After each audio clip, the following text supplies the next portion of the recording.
Buen día, Dios nos bendice. En este día quiero hablarles de la adoración de imágenes y de un personaje llamado Micaías. El texto que estoy leyendo es el libro de los jueces en el capítulo 17 y 18.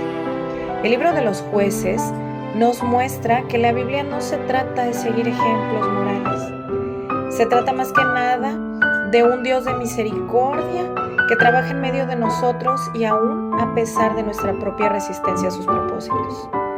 Si leemos los capítulos 17 y 18 del libro de los jueces, podemos ver cómo era la vida del pueblo de Israel cuando quiso vivir bajo sus propios medios, a través de un hombre llamado Micaías y su madre, y del pueblo de Dan. Nosotros podemos ver una humanidad fría, de carácter débil, sin principios, una mamá permisiva. Este hombre le robó a su madre y al darse cuenta que ella estaba pronunciando una maldición para quien le hubiese robado, decidió regresarle el dinero. Y al regresar ese dinero, esa madre justificó la conducta de su hijo y hasta lo bendijo.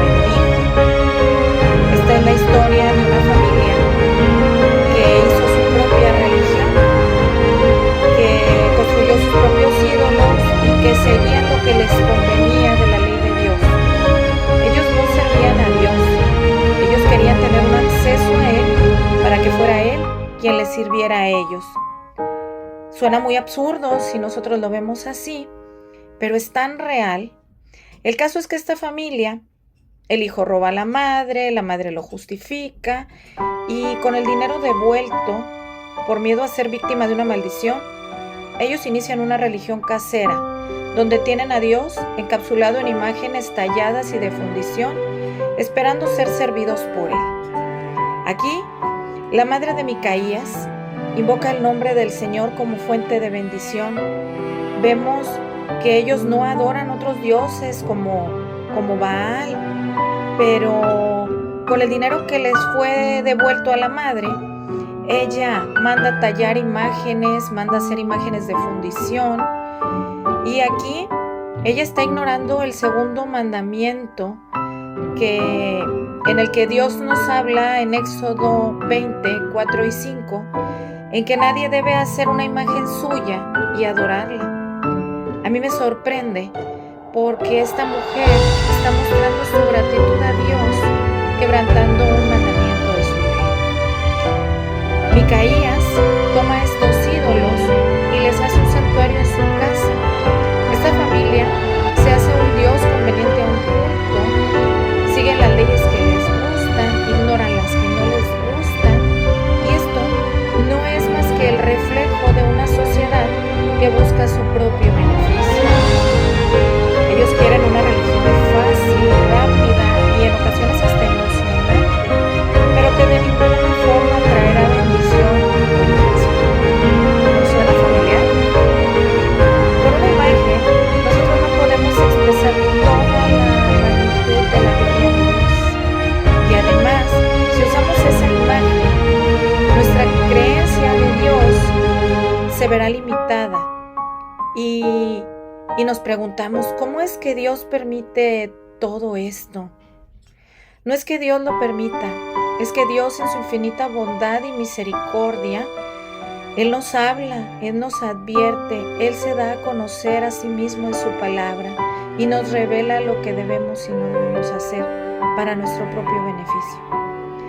Pero nosotros, como esta mujer, madre de Micaías, de la cual la Biblia no revela el nombre, pues usamos su palabra a nuestra conveniencia, modificamos y queremos ser nosotros quienes gobiernen el corazón de Dios y no lo dejamos gobernar nuestro corazón. Adorar a Dios con imágenes revela que nuestro espíritu se revela a someterse a Dios como es Él, como Él realmente se presenta ante Él mismo y nos da a conocer cómo es en su palabra. A través de las imágenes, nosotros queremos elegir los atributos que hemos de ponerle a Dios. sea aceptable para nosotros. Es decir, un Dios hecho en casa. Dios en su infinita misericordia nos habla, nos advierte, pero como los hombres de la historia del libro de Jueces, nosotros nos negamos a escuchar.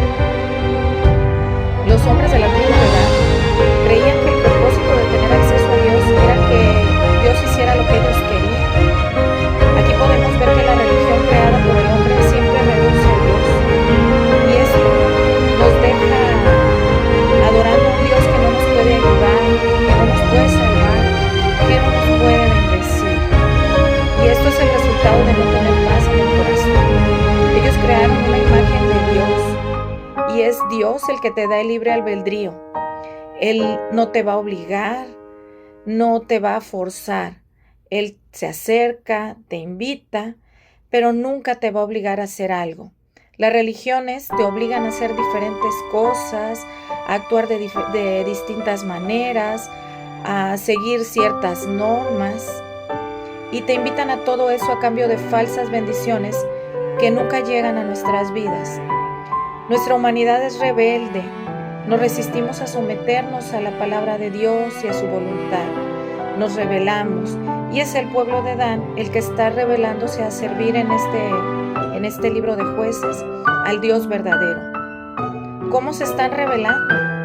Haciendo su propia religión, sin depender del Dios verdadero, poniendo sus propios ídolos a través de imágenes talladas, a través de imágenes de fundición. ¿Qué nos dice esto? Que había un hueco enorme en el corazón de estas personas, y que estas personas estaban negándose a llenar ese hueco con Dios. No querían someterse, no querían escuchar su voz. Y es que Dios nos da la oportunidad de escuchar su voz, de seguirlo, y es su amor manifiesto en nuestras vidas el que nos da la oportunidad de que nos acerquemos atraídos a Él con amor, y somos nosotros quienes decidimos o no el hacerlo. Los hombres de la historia se llevan los ídolos de la casa de Micaías y los objetos de adoración que ellos tenían ahí.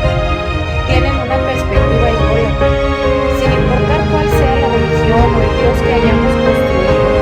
Llámese dinero, llámese trabajo, llámese aficiones, nuestra edad, nuestras posesiones o alguna otra cosa que esté sustituyendo el lugar de Dios en nuestras vidas. Esto tarde o temprano nos va a desilusionar, no nos va a salvar, porque nadie se relaciona con Dios a través de otros, ya sean ídolos u otras personas. En la historia de Micaías se siente el vacío, él se siente vacío porque la tribu de Dan se llevó sus objetos, los objetos de su adoración. Y es que solo existe un Dios que nunca nos podrán quitar. Reflexionemos en su palabra. Escuchemos su voz, dispongámonos a servirle con toda nuestra alma, con toda nuestra mente, con todo nuestro espíritu y con todas nuestras fuerzas. Porque a fin de cuentas, digamos como Pedro en Juan 6:68, ¿a quién iré si solo tú tienes palabras de vida eterna? Adecuadas. Busquemos una relación personal con el Dios verdadero y sin intermediarios. Reflexionemos en esto. ¿A quién o a qué estamos buscando para obtener